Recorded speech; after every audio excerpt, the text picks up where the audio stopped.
Welcome to the Birth Words Podcast. This is episode number 33.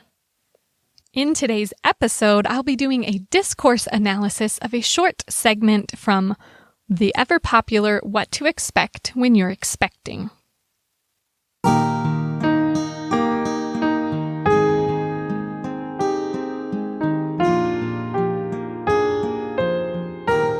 You're listening to the Birth Words Podcast. Utah-based birth doula and applied linguistics scholar Sara digs into the language of pregnancy and birth to help expectant women claim their power as life-giving agents engaged in a praiseworthy work. This podcast aims to promote positive birth paradigms and is not intended as medical advice.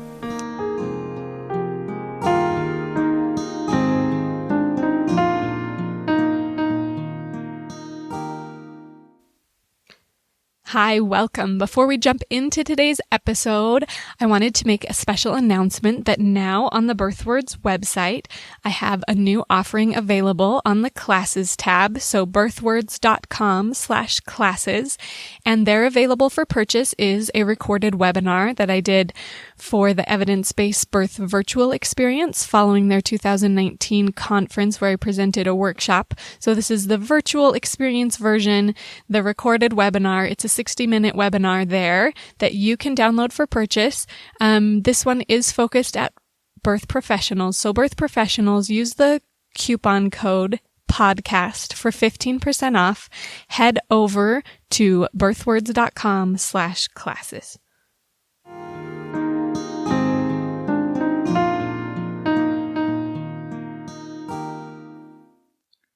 Hello and welcome to today's episode. I've been just itching to get to this episode for a while. I'm going to do what is called a discourse analysis of a couple of paragraphs from the book, What to Expect When You're Expecting by Heidi Murkoff. So let's give a little background. Discourse analysis. If you're unfamiliar with the term discourse, listen back to episode 4 where we talk about that term and what it means. Episode 2 also gives an overall background of linguistics, but the definition we're going to use for discourse today is language in use. So that includes the specific context in which language is being used. Discourse. And the analysis is we look at, carefully consider how words, both written and spoken, co-construct meaning through interactions across time and in specific contexts. So discourse analysis looks at how language in use co-constructs meaning through interactions across time and in specific contexts. So like I said, today we're looking at what to expect when you're expecting. The excerpt I'm reading is from the 4th edition, 2008, which is not actually the most recent, although it still pops up near the top of the list on Amazon and especially at libraries where you can check it out. The Amazon description of this book says, What to Expect When You're Expecting is a perennial New York Times bestseller and one of USA Today's 25 most influential books of the past 25 years. It's read by more than 90% of pregnant women who read a pregnancy book. The most iconic must-have book for parents to be, with over 14.5 million copies in print. Okay, of course they're trying to sell it there, but the reason I chose this book is because it is the most read of people who read a pregnancy book. I kind of operate, as I know most birth workers do, I often operate in a different realm where different books are more popular. But outside of that realm, into just the space where people are pregnant, giving birth, reading books, this is the most popular book. And I think that it shapes and reflects and reinforces some of the language and perspectives and paradigms that we have about pregnancy and birth. So we're going to dig into it today. And my intention is not to tear the book apart, but rather to take a critical look at what sorts of perspectives it's privileging. So here is the excerpt. This comes as the opening 2 paragraphs to chapter 15. Chapter 15 is called Labor and Delivery. Again, if you want more history and commentary about the term delivery, you can check out episode 24, Deliver, for more on that term. Jumping into the content now. Chapter 15, Labor and Delivery, the opening 2 paragraphs, quote, "Are you counting down the days, eager to see your feet again, desperate to sleep on your stomach, or just plain desperate to sleep? Don't worry, the end, parenthetically, of pregnancy is near. And as you contemplate that happy moment when your baby will finally be in your arms instead of inside your belly, you're probably also giving a lot of thought to and coming up with a lot of questions about the process that will make that moment possible. Labor and delivery. When will labor start, you're likely wondering. More important, when will it end? Will I be able to handle the pain? Will I need an epidural, and can I have one? A fetal monitor? An episiotomy? What if I want to labor and deliver while squatting? Without any meds? What if I don't make any progress? What if I progress so quickly that I don't make it to the hospital or birthing center in time? Armed with answers to these and other questions, plus the support of your partner and your birth attendants, doctors, midwives, nurses, doulas, and others, you'll be prepared for just about anything that labor and delivery might bring your way. Just remember the most important thing that labor and delivery will bring your way, even if nothing else goes according to plan. That beautiful baby of yours." End quote. So those are the first 2 paragraphs that open the chapter on labor and delivery. We are going to take the approach of James Paul G. Again, I mentioned him back in the episode about discourse. He's a big name in discourse analysis, and he outlines 7 building tasks of language. What does language construct? And here are the different building tasks of language: significance, practices, identities, relationships, politics, connections, and sign systems and knowledge. So James Paul G offers some questions to consider regarding each of those building tasks of language, and we're going to apply them to this excerpt that I just read. So, significance. James Paul G's question is, how is this piece of language being used to make certain things significant or not, and in what ways? So as I reviewed the paragraphs that I just read, I noticed that certain things were made significant. The discomfort of pregnancy. There were multiple examples given of that. Sleeping is just uncomfortable. You can't see your feet. So that was made significant. Baby being outside rather than in was made more significant even than meeting the baby. Just that moment of baby being out instead of in.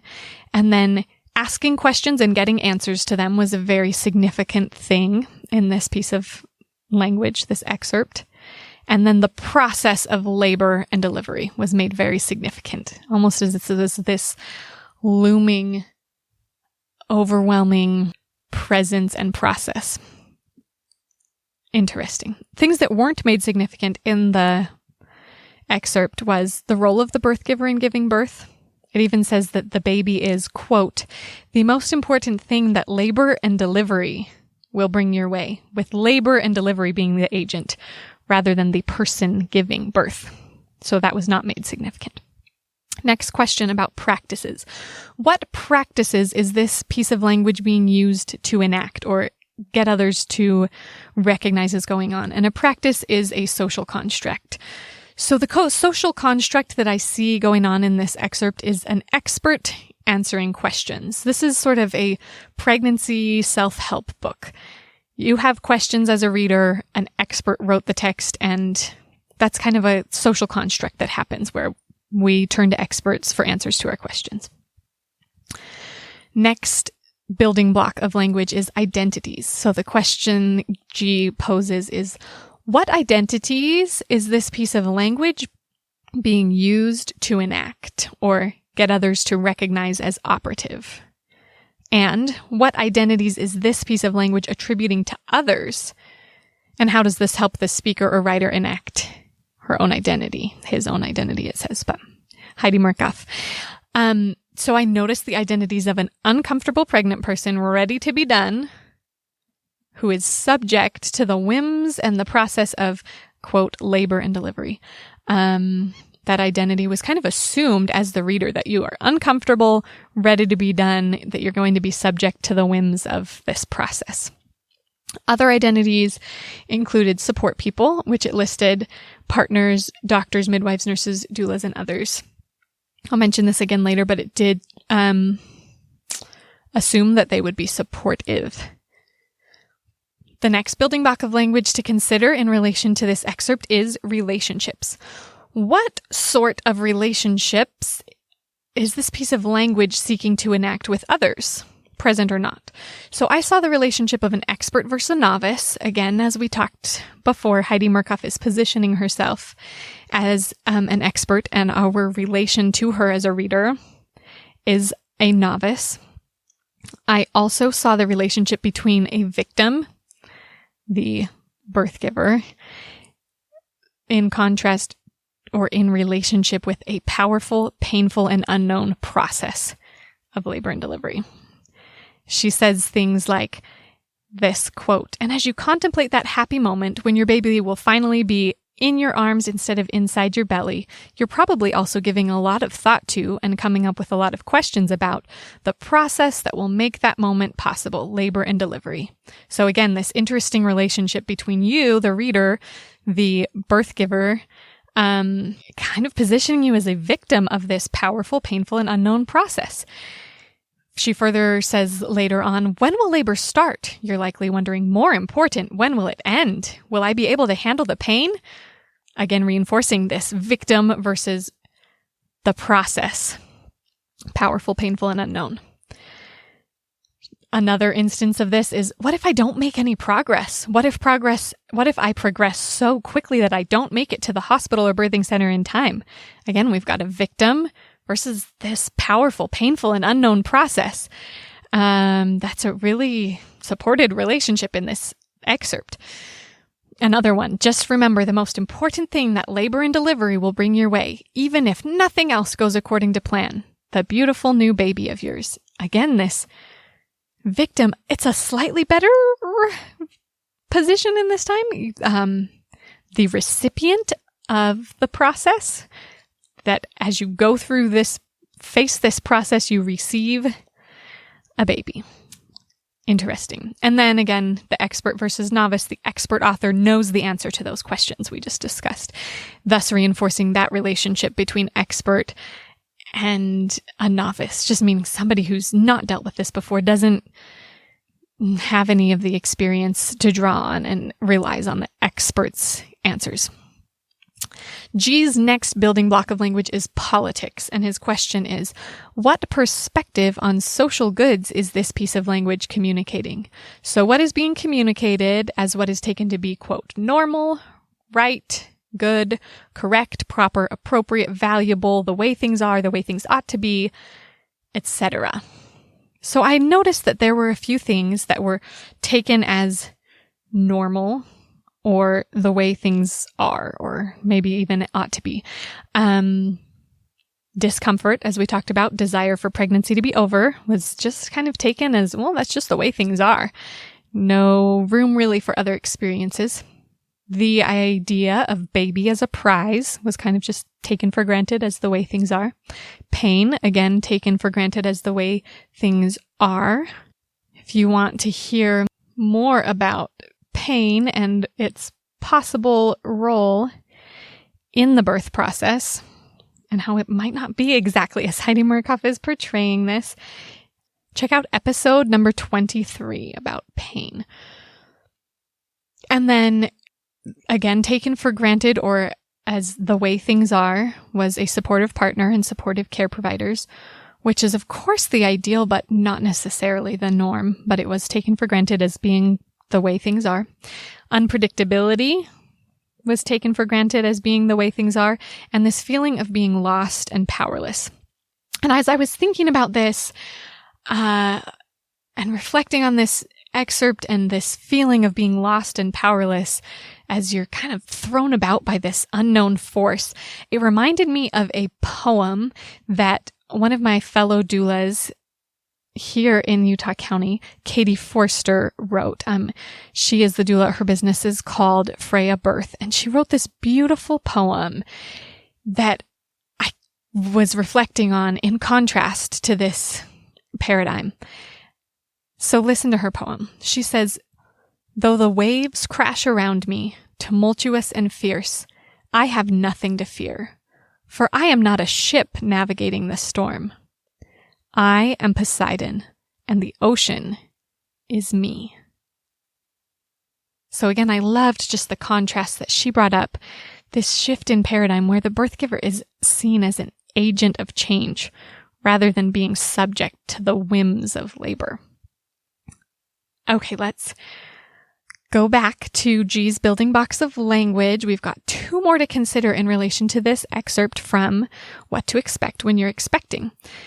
The next is connections. How does this piece of language connect or disconnect things? How does it make one thing relevant or irrelevant to another? And again, we've talked about most of these things, but it connects implicitly discomfort and pregnancy, labor and pain, delivery, quote, delivery with relief, and answers with preparation. And it connects all these things by associating them in the sentences that they're used in without explicitly connecting them. It's just kind of assumed that they're connected.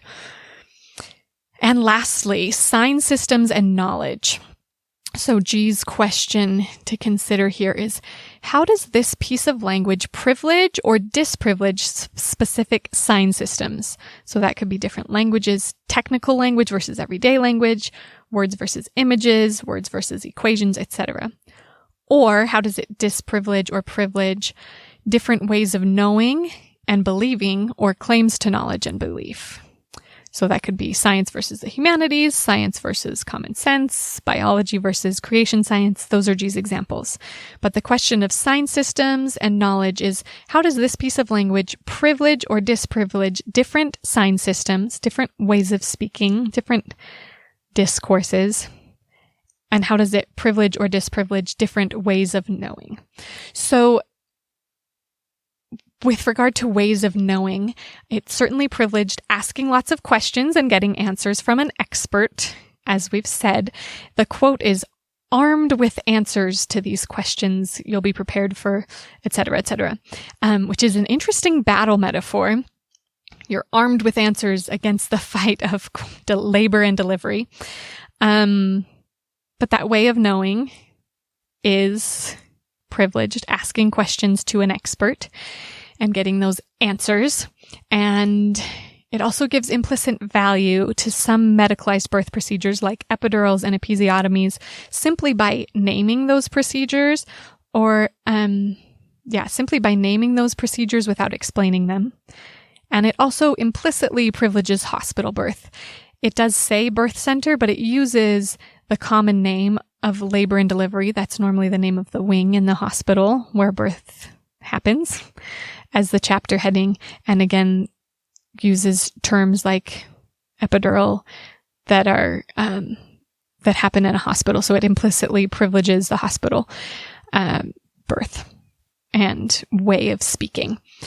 Interesting. Okay. So as I said at the beginning, my intent's not to tear this book apart. It has valuable content, valuable information in it, but I do feel that there's a reason to stop and consider where some of these common birth paradigms are created, reflective, and reinforced, and to consider whether they are paradigms and perspectives that we want to continue reflecting and reinforcing. So during your pregnancy and as you prepare for birth, or if you're a birth professional, as you support your clients, consider the influences you invite into your preparation. The books, the conversations, the movies, the social media groups, etc. What is the impact of the language that is used in these groups? How do they co-construct meaning? What sorts of things do they give significance to? What practices do they enact? What identities do they support, validate, or assume? What relationships do they reflect, create, or reinforce? What sorts of norms do they accept or value? And what do they accept as relevant or irrelevant? And what ways of knowing and speaking do they privilege? As you're thoughtfully considering those, I encourage you to find resources that support your identity or your client's identity as an informed, empowered, life-giving agent. I have some recommendations. I have a non-exhausted list of recommended books, those that I have in my possession, at my doula website, summitbirthutah.com/lending-library, if you're looking for a few books to get you started. If you're looking for a social media group that supports your identity as an informed, empowered, life-giving agent, I invite you to join the BirthWords community on Facebook for a supportive social media group. Other resources that are fabulous. Evidence-Based Birth gives so much information into the hands of birth-giving families that is well-researched and well-supported. And if you are preparing for a VBAC after a cesarean birth, the VBAC link is also a similar source of resources, information, and community groups as well. There are many others. If you want to let us know about what they are, send me an email, birthwordspodcast@gmail.com, or better yet, join the BirthWords community on Facebook and initiate a post there to tell us about some fabulous resources that you're connected with. We would all love to hear them and love to support those resources that are giving the power and the honor to those bringing forth life.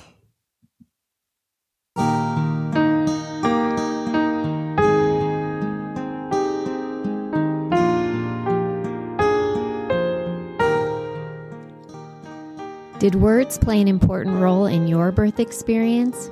If you're interested in sharing your story on the podcast, go to www.birthwords.com. If you're liking what you hear on the podcast, please leave a review on your podcast app. For more resources about harnessing the power of words to benefit the birth experience, visit birthwords.com.